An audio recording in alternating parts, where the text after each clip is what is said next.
Welcome to Tokyo Wave, recorded in a live studio in Harajuku, Japan, with your hosts Aaron and Parker.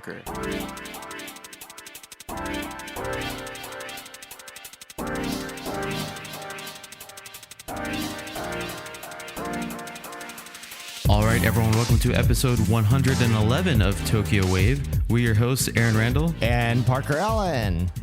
On Tokyo Wave, we bring you weekly updates from our studio in Harajuku. Join us in segments featuring this week's top news, political happenings, business, and other random garbage. To get us started, here are this week's top news highlights. Yen falls to fresh 24-year low versus dollar on Fed's official remarks. Pretax profits at Japan firms hit record high in April to June. East Japan City looking for 1,400 owners of 31-year-old time capsules. This week in Japan.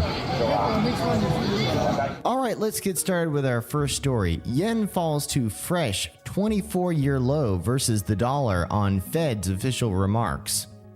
Kyodo News has reported that the Japanese yen fell to a fresh 24-year low in the 139 zone against the US dollar in Tokyo on September 1st, as hawkish remarks by a Federal Reserve official fueled speculation of a widening interest rate gap between Japan and the US. The Japanese currency briefly weakened to the upper 139 level against the dollar, falling as low as 139.69, its lowest level since September 1998, after hitting 139.38 on July the 14th. Dealers said the yen later regained some ground against the dollar, rising up to 139.03, following remarks by Chief Cabinet Secretary Hirokazu Matsuno, who called rapid foreign exchange rate movements, quote, undesirable. Undesirable indeed. The yen is too goddamn low. Well said. So, Japan's top government spokesperson Matsuno said at a press conference that currency rates should, quote, move stably, reflecting economic fundamentals, and that the government is, quote, watching foreign exchange moves with a high sense of urgency. Sounds like a good idea to me, Aaron. Yeah, I kind of doubt that they're the last thing, a high sense of urgency. Really? Are they really? You know, these government spokespeople say things to sort of try and influence the currency markets, but until the BOJ actually does something, I have a feeling we're going to stay around this level. Or just say they're going to do something. You know, if they say we might raise interest rates, you know, that would change things, but who knows? yeah. So, as a result of this, Tokyo stocks ended lower as investor sentiment was hurt by continuous falls in U.S. shares since late last week, and an overnight drop in European shares as well. On the top-tier prime market, decliners were led by marine transportation, electric appliances, and oil and coal product issues. Investors unloaded the yen and bought the dollar after Cleveland U.S. Federal Reserve President Loretta Mester said on August 31st the U.S. Central Bank should raise its benchmark rate to above 4% by early next year from the current 2.25 to 2.5%, which is higher than the market's expectations of up to 4%, which was said by dealers. Mester also said she does not anticipate the Fed cutting the Fed funds rate target next year, reiterating a hawkish stance that many Fed officials have been showing recently. Japan is likely to keep its ultra-loose monetary policy at least until BOJ Governor Haruhiko Kuroda's tenure ends in April. Norihiro Fujito, senior investment strategist at Mitsubishi UFJ Morgan Stanley Securities, said that rising speculation of interest rate hikes in Europe and the United States are resulting in yen selling. Expectations are growing that the European Central Bank will implement a 0.75 percentage point hike in next week's policy meeting amid rising inflation. And Parker, this just in, as of September 2nd around 3 p.m., the USD to JPY rate is 140.35. Holy shit. So we have, this is kind of, this is the rate that people thought that the government would step in if it got over 140. I don't know if there's anything on the news right now, but this is really kind of in the danger zone, in my opinion. I think I said on last week's podcast that I think there's a new normal for the yen. I think it's going to be weaker on average, but not so much weaker, just, like 10, 15 points weaker. If it breaks this 140 resistance and goes even 142, 145, we're in some deep shit. I think Kuroda's end of tenure needs to come much sooner than planned.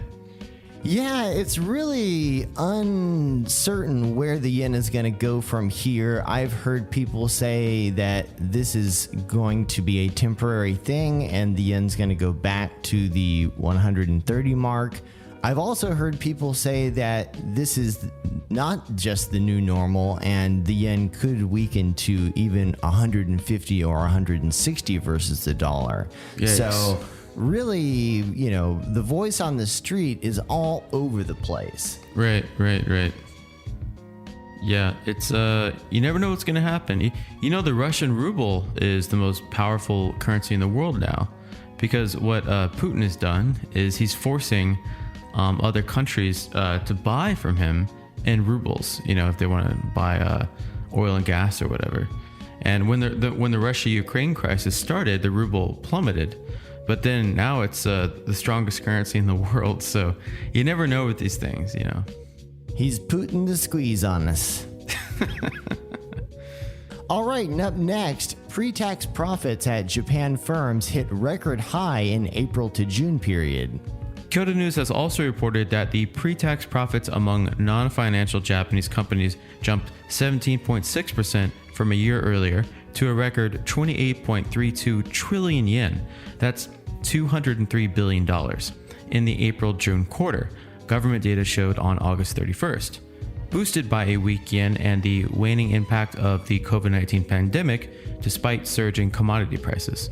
Capital spending gained 4.6% to 10.6 trillion yen, rising for the fifth straight quarter after companies sought to increase output capacity and add equipment to cope with a recovery in demand, according to Finance Ministry data. So just real quick to interject here, Parker, I think we've almost found the answer to the question of why the yen is continually so weak and the Bank of Japan is doing nothing. They made $203 billion. That's a shit ton of money. Yeah. So Japan's economy has been recovering, helped by the lifting of antivirus curbs that had dealt a blow to the services sector. A sharp drop in the yen's value has also benefited big manufacturers, but it has inflated import costs for energy, raw materials, and food, boding ill for the resource-poor nation. Both the manufacturing and services sectors reported their highest pre-tax profits since comparable data became available in 1954. Manufacturers saw an 11.7% year-on-year jump to 11.2 trillion yen, while non-manufacturers logged a 17 trillion yen profit, up 21.9% also from the ministry's data. Capital expenditure by manufacturers surged 13.7% to 3.8 trillion yen, which compares with zero growth in the non-manufacturing sector at 6.75 trillion yen. Sales grew 7.2% to 336 trillion yen in the 3 months to June.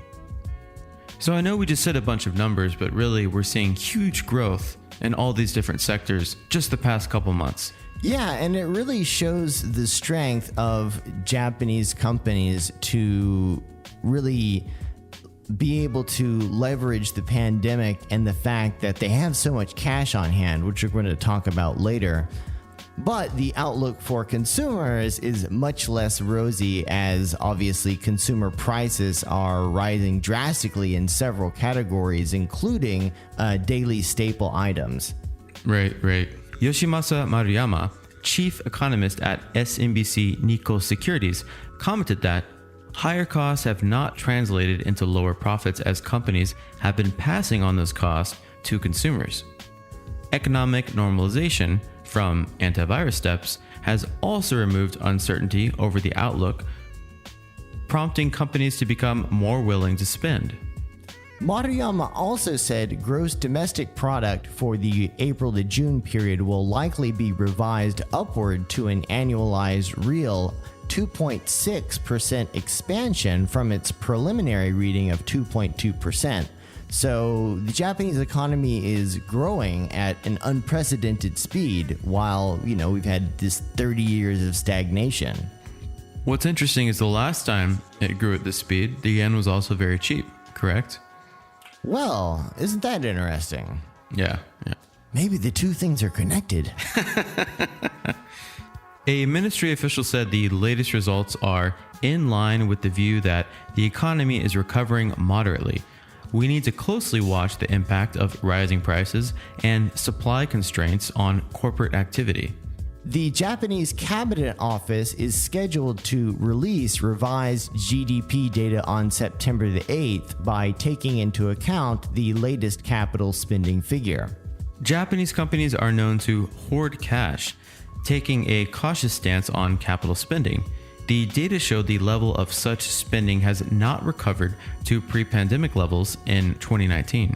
For the fiscal year ending in March, Japanese companies had a record 516 trillion yen in internal reserves, topping the 500 trillion yen mark for the first time ever.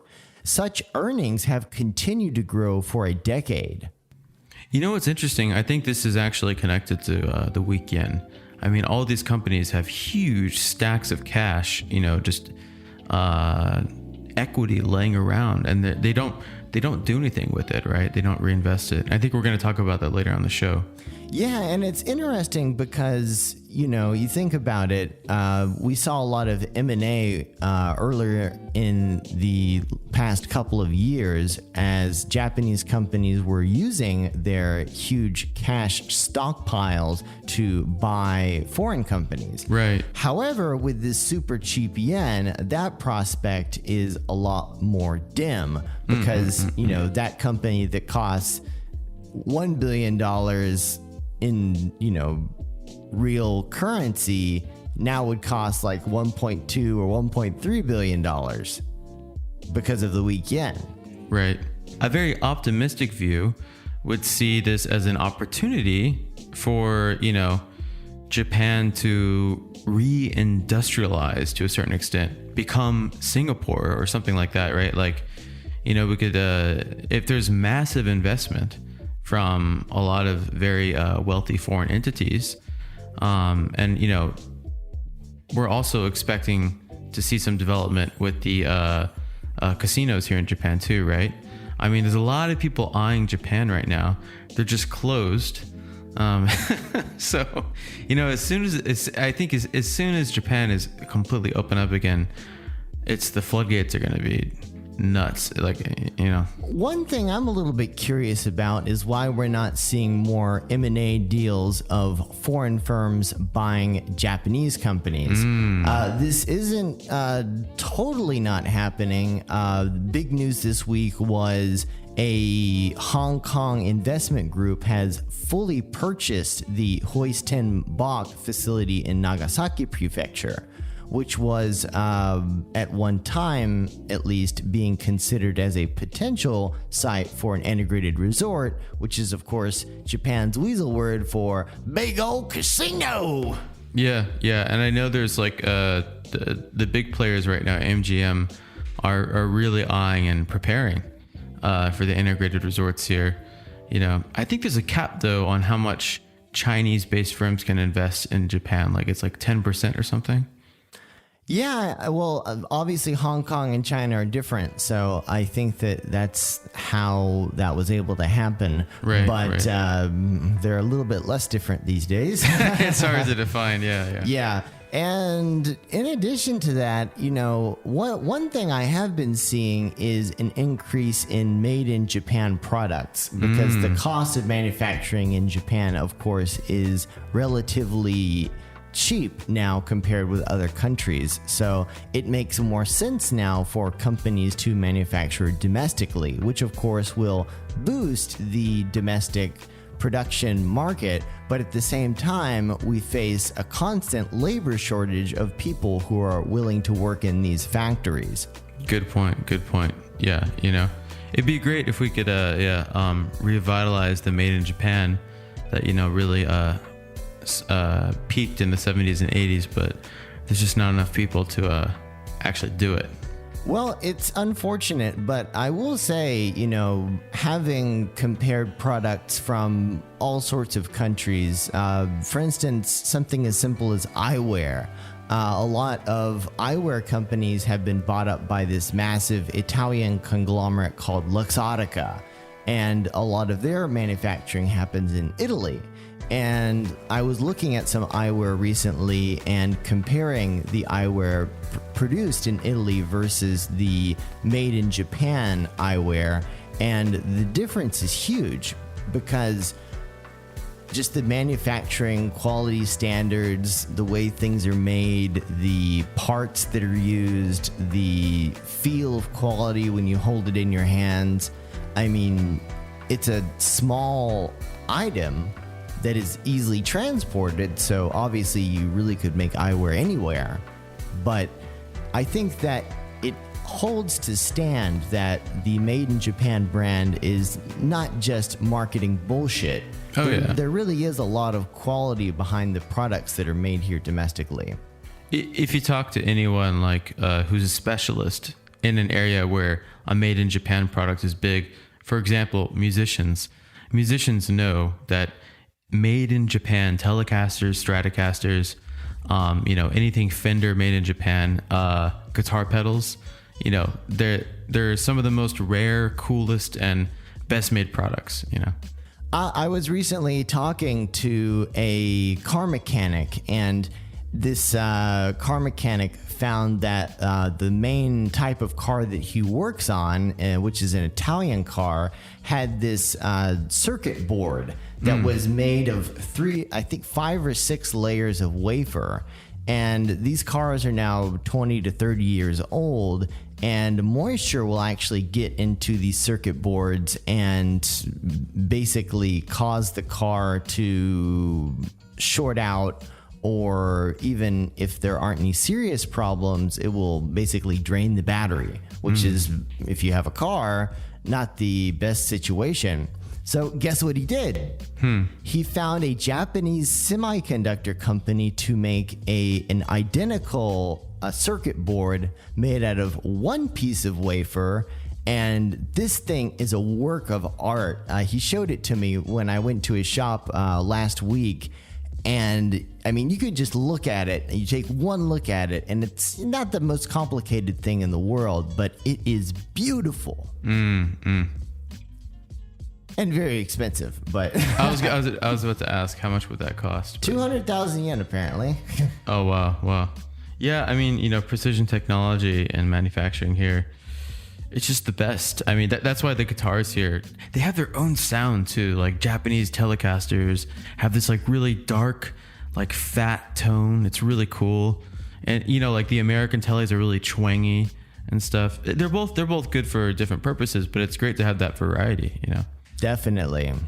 Well, I hope the yen goes down a little bit more so that we can go overseas one of these days. With the yen at 140 plus, I don't think I'll be doing any overseas travel anytime soon. But on the other hand, I do hope that this will help Japan Inc. and hopefully also boost the manufacturing sector. For sure.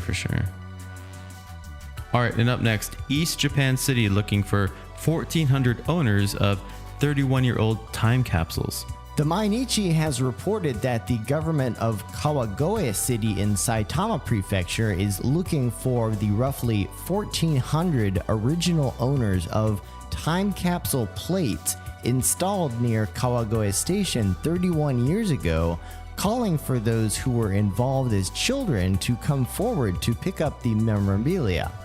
The time capsules are in the shape of mortar plates with a child's handprint on each of them and contains letters to their future selves, photographs, drawings, and other items inside. A total of some 1,700 of those plates were installed in a square near the station's west exit in 1991 as part of an event organized by the Kawagoe Junior Chamber. Of them, 225 plates were subsequently returned to the rightful owners after the city government looked for those who had left their handprints on them. A Kawagoe city official stated, quote, "We will keep the plates until the year's end, but it has not been decided how to handle them after that. We would like people to come forward if they remember having been involved."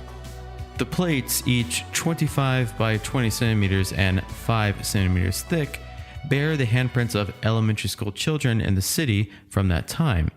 Under the initial plan, the city was supposed to hand over the plates to the now adult alumni this year to commemorate the city's centennial anniversary of its municipalization. Yoshio Imanishi, 70 years old, who was heading the Kawagoe Junior Chamber at the time, recalled that the chamber organized the time capsule event to cooperate with the city's development and let children take part in it. In 2011, however, the city removed the plate installations due to work to build a pedestrian area in the square. Accordingly, the junior chamber hastily tried to return the plates to their owners that September by moving up the schedule, but only 225 of them were returned. The remaining plates subsequently came under the care of the Municipal Education Center, which took over the project to return the plates. While the center has been calling on concerned parties via its website to come to pick up the plates, only around 60 additional plates were reunited with their owners. While some elementary schools still retain the lists of participants in the event, many of them could not be reached due to unclear contact information or relocation to outside Kawagoe City. A representative of the city's Kawagoe Station West Exit Town Development Promotion Office said, "Children's memories at the time are packed in those time capsules, so we cannot treat them in a careless manner." Children's memories at the time are packed in those capsules, so we can't treat them in a careless manner. Yet, with the year-end deadline looming, the plate's fate thereafter remained up in the air. Former Kawagoe Junior Chamber head Imanishi commented, "I hope the city will not give up on the return even after the deadline is passed and keep looking for the owners." Sounds pretty old to me. You know, Parker, I did this when I was in elementary school, and I think I did it when I was in middle school, and I have not received jack squat jack shit. Yeah, it's unfortunate, but Kawagoe does happen to be one of the Tokyo metropolitan area's bed towns, where a lot of people are commuting from Kawagoe to Tokyo. So it is likely that a lot of the children at that time have moved to Tokyo or elsewhere for school or work. And obviously, it being 31 years ago, these people are now all adults. And Right. It is unclear whether they desired to possess this big piece of mortar. Did you ever do the time capsule thing when you were a kid? I forgot. Yeah, I distinctly remember doing it when I was in elementary school. This story is making me want to contact my elementary school to find my time capsule. Maybe I did do it. That was many beers ago. Yeah, I mean, I imagine in my case, like, they probably just threw that shit away, or they don't know where it is anymore, you know? The Yeah, Gators got it. yeah. Those Gators. All right, and up next on Japanese Politics Wow, Japan clarifies new border rules as it moves to allow most individual tourists to enter.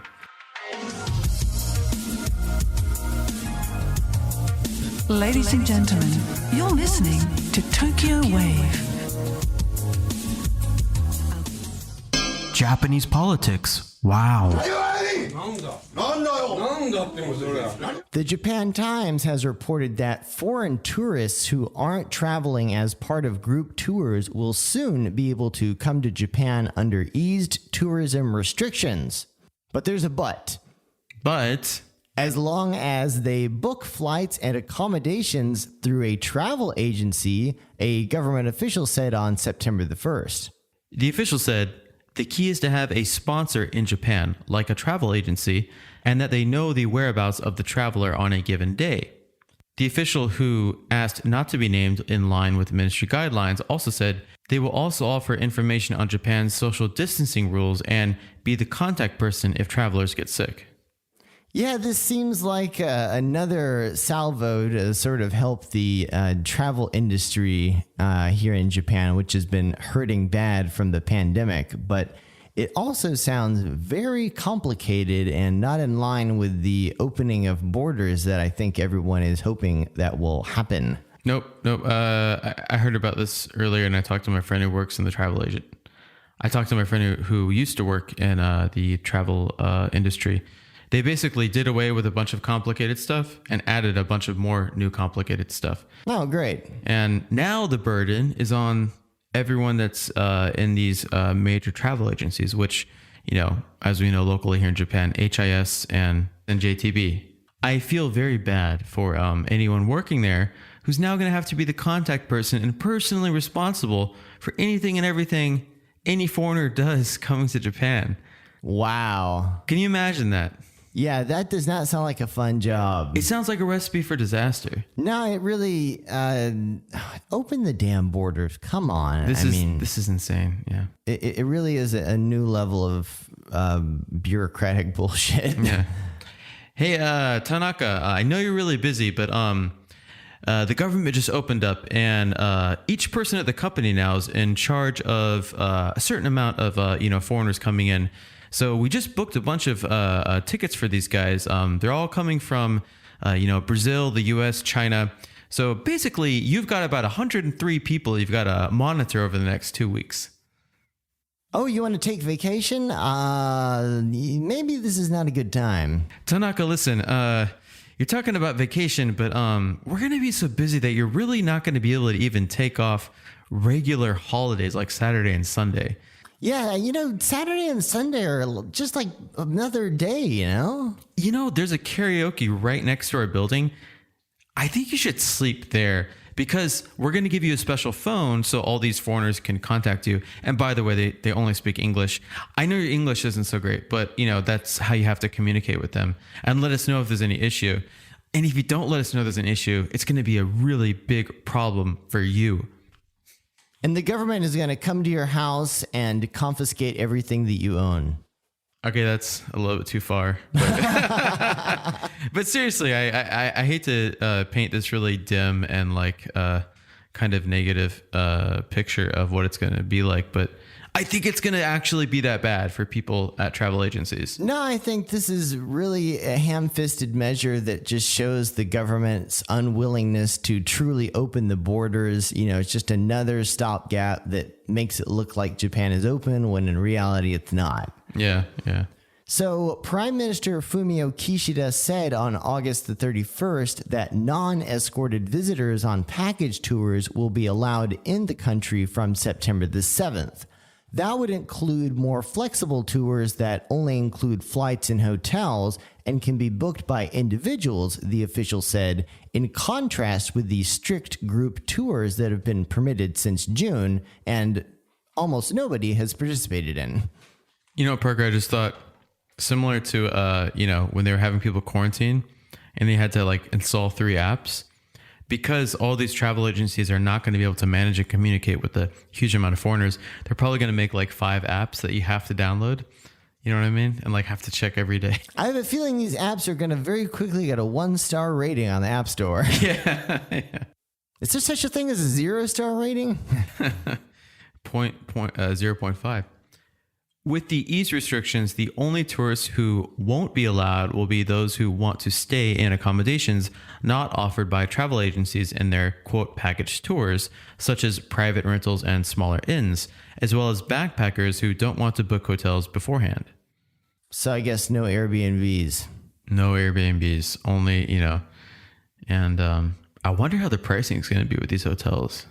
I have a feeling that's not going to be competitive. Yeah. We shall see. So this government official also said, quote, the revision caters to customers' needs for greater freedom in travel. We hope that more foreign tourists will come to Japan. But with travelers still needing to apply for a visa, and with the daily arrival cap set to be at 50,000, it is unclear how many foreign tourists will be willing to come to the country. I think this is going to be like a first wave of guinea pigs.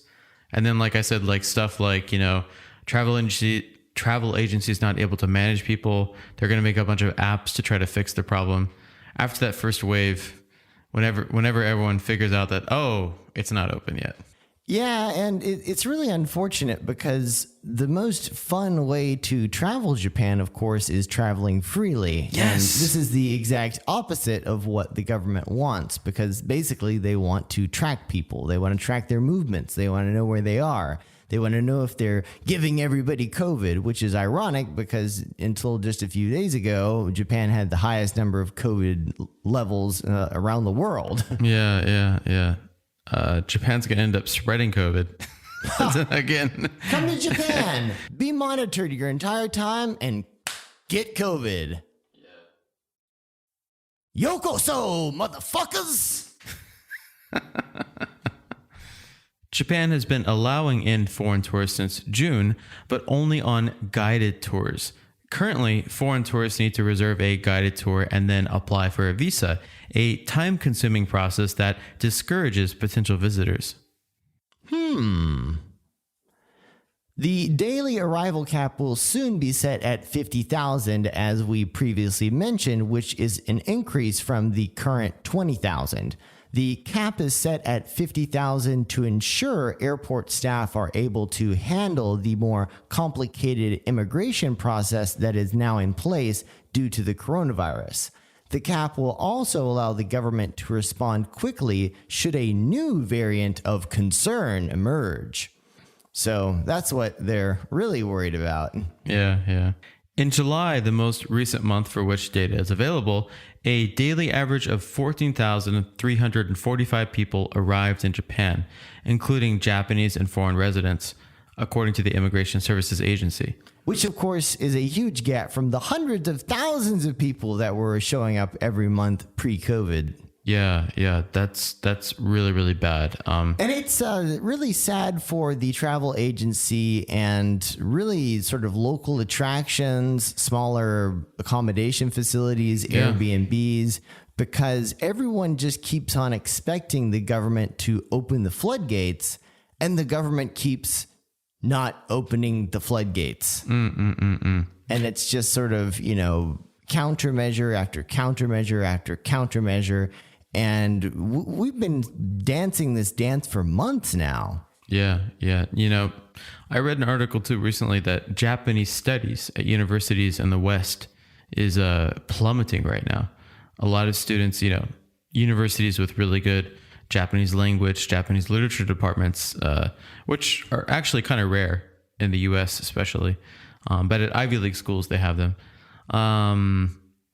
Many students are choosing to study Chinese, study Korean or French, whatever, So it's just, does the Japanese government, do they just not care? It's really unfortunate because this is going to have a ripple effect on people coming to Japan, people's interest in Japan. And, we know that Japan is this hugely popular tourist destination. And I think the government is banking on the idea that once they do open the floodgates, the tourists will flood in and the cash will flood in and everything will be okay. But the problem is, by doing this in stages, by doing it in a very complicated way, and by communicating it also in a very complicated and untransparent manner, people who want to come to Japan just see these mountains of red tape. And a lot of the people who I know, even people who have lived in Japan, are saying overwhelmingly, you know what?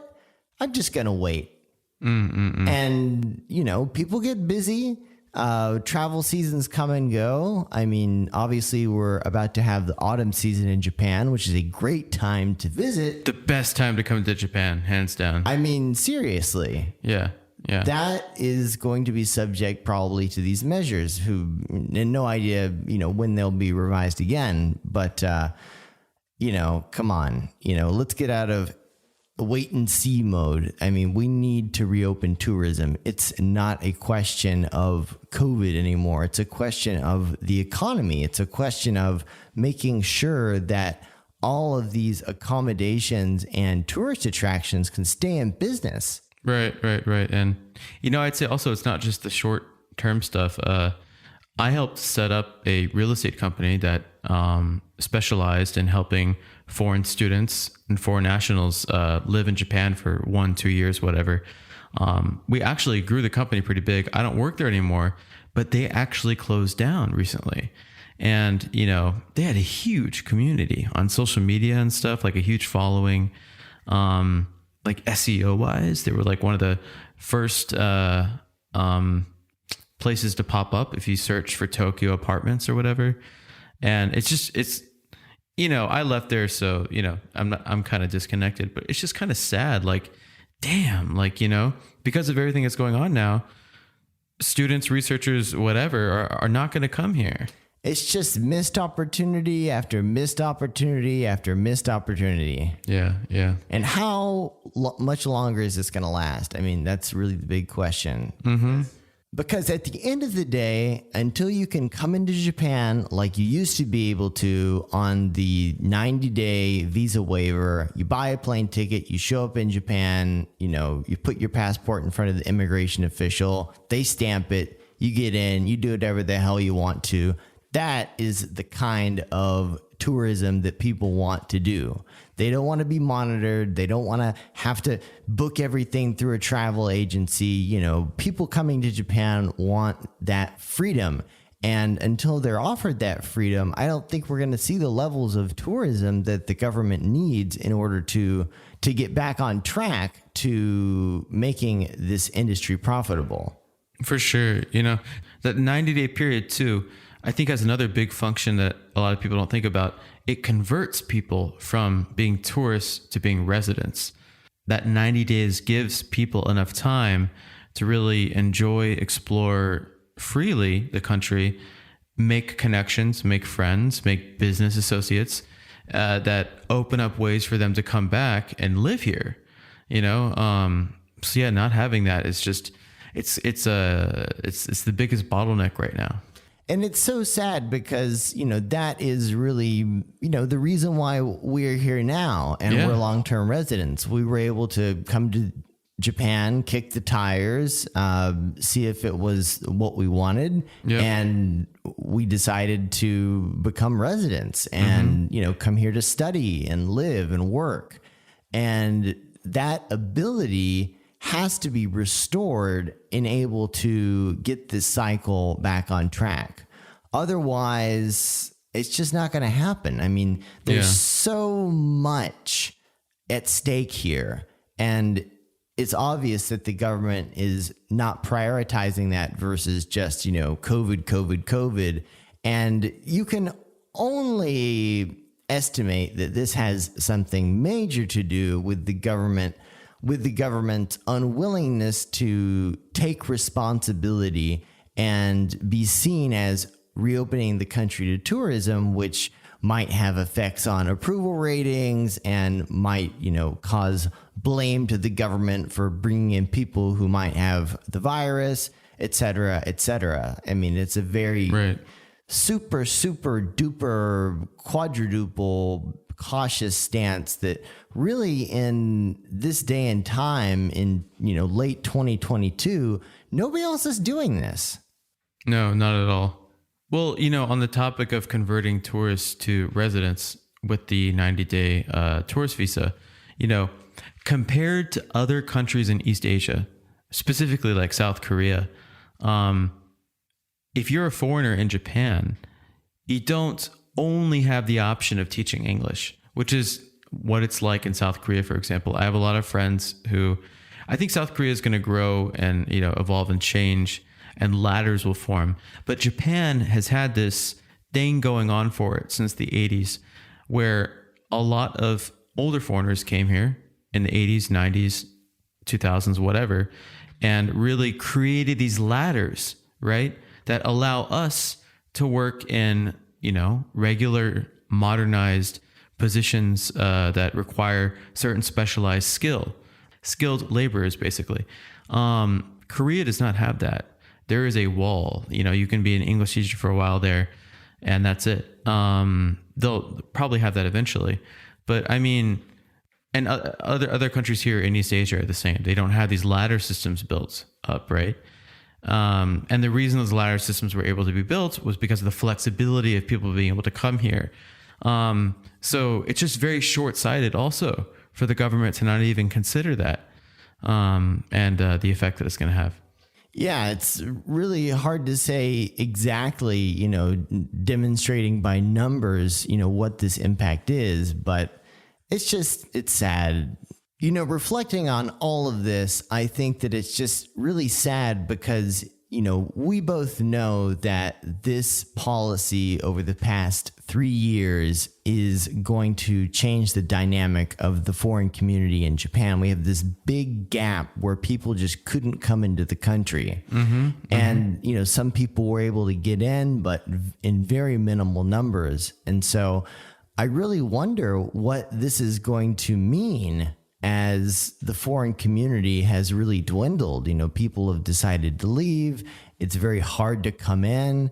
And the sort of repopulation of the foreign community, and of course, people coming here, people deciding to work here, people deciding to study here, that cycle has to resume in order to sustain this whole dynamism that we have in the international scene in Tokyo and Osaka and Nagoya and Fukuoka. And all of these cities want to attract foreign talent. Yeah. But without the ability to come into the country and kick the tires, that system has been non-functional for 3 fucking years. Yeah. I can't even, quantify how bad this is. Yeah. Hey, maybe this is connected to why the yen is plummeting so much. Who'd have thunk it? Hey, listeners, that's right. You listener right there. Who do you think should be our next guest on Tokyo Wave? Let us know. Drop us a line at wave@tokyowave.jp. We hope you enjoyed Tokyo Wave. If you haven't already, you can subscribe to our podcast on Apple Podcasts, Spotify, SoundCloud, and YouTube. Join us again next week on Tokyo Wave.